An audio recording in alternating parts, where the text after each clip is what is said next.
আলিয়া তো কোনো রকমে নিজের জীবন বাঁচিয়ে কুমারীর ছদ্মবেশে চাকুরির সাথে দেখা করা মাত্র চাকুরি তো আলিয়াকে দেখে একদম ভয় পেয়ে যায়। ঠিক সেই মুহূর্তে আলিয়া চাকুরিকে বলে, আরে জেঠিমা, আমি ভূত নই, আমি তো আলিয়া।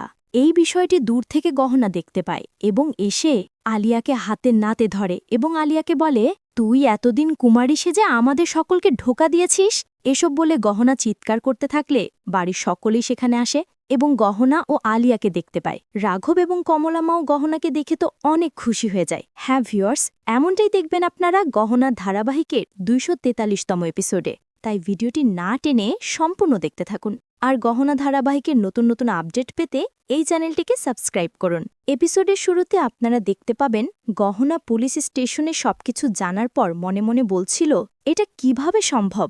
তাহলে আমার ডক্টরবাবুকে ওই নকল পুলিশ অফিসারগুলো কোথায় নিয়ে গেল?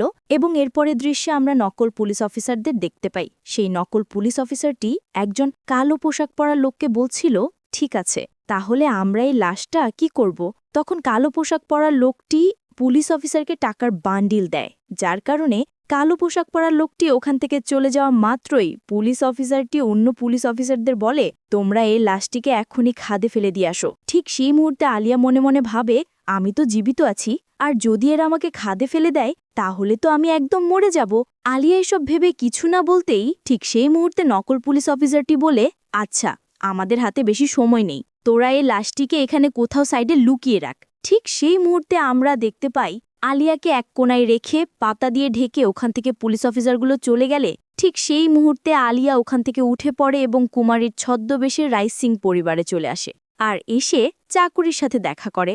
আর চাকুরি তখন কুমারীকে দেখে তো একদম ভয় পেয়ে যায়। আর চাকুরি তখন মনে মনে ভাবে, কুমারীর আত্মা আমার কাছে প্রতিশোধ নেওয়ার জন্য চলে আসলো না তো? ঠিক সেই মুহূর্তে আলিয়া বলে, আরে জেঠিমা, আমি আলিয়া, আমি কোনো ভূত নই, আর আমাকে কুমারীর ছদ্মবেশে কেউ যদি দেখে ফেলে তাহলে অনেক সমস্যা হয়ে যাবে। ঠিক সেই মুহূর্তে আমরা দেখতে পাই গহনা তো এসব দূর থেকে সবকিছু দেখছিল এবং গহনা বুঝতে পারে যে আলিয়া কুমারীর ছদ্মবেশে আমাদের সাথে প্রতারণা করেছে। তাই তো গহনা রেগে গিয়ে আলিয়ার সামনে গিয়ে হাতে নাতে আলিয়াকে ধরে ফেলে এবং সেই সাথে আলিয়াকে বলে, তুই এতদিন কুমারী সেজে আমাদের সকলকে ধোঁকা দিয়েছিস। এই কথা শুনে আলিয়া তো অনেক চমকে যায় এবং গহনাকে বলে, গহনা, তুই এখনও বেঁচে আছিস? ঠিক সেই মুহূর্তে গহনা বলে, তুইও তো মরে গিয়েছিলি, তাহলে তুই কিভাবে বেঁচে আছিস? এই কথা শুনে আয়ুষ্মানের মা চাকরি তো একদম ঘাবড়ে যায় এবং বলে, তাহলে তোমরা দুজনে মরে গিয়ে আবার দুজনের আত্মা এখানে এসেছো?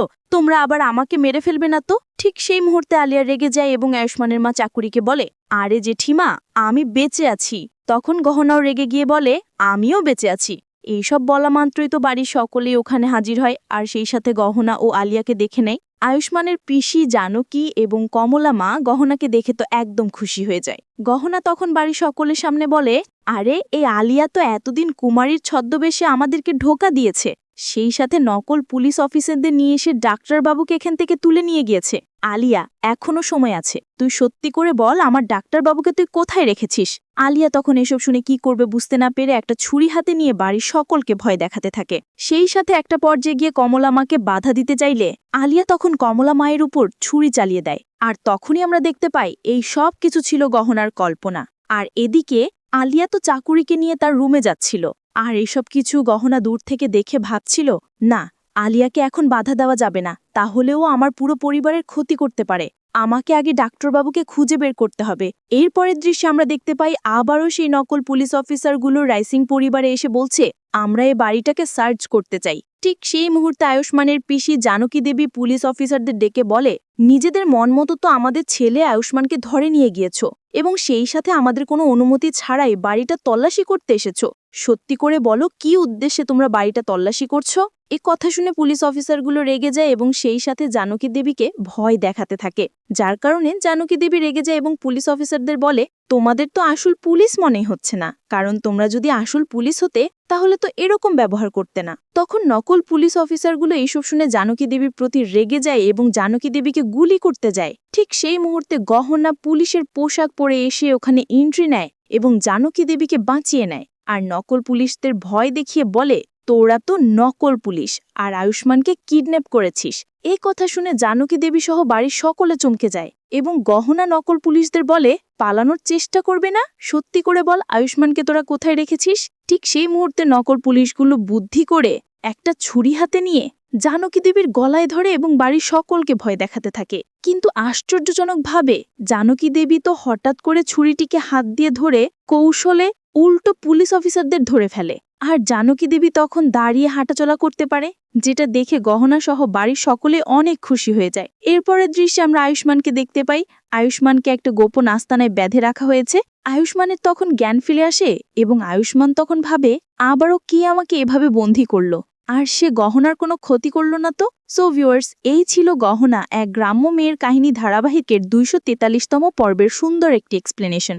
পরবর্তী এপিসোডটি দেখতে চাইলে এই ভিডিওতে একটা লাইক দিয়ে চ্যানেলটি সাবস্ক্রাইব করুন।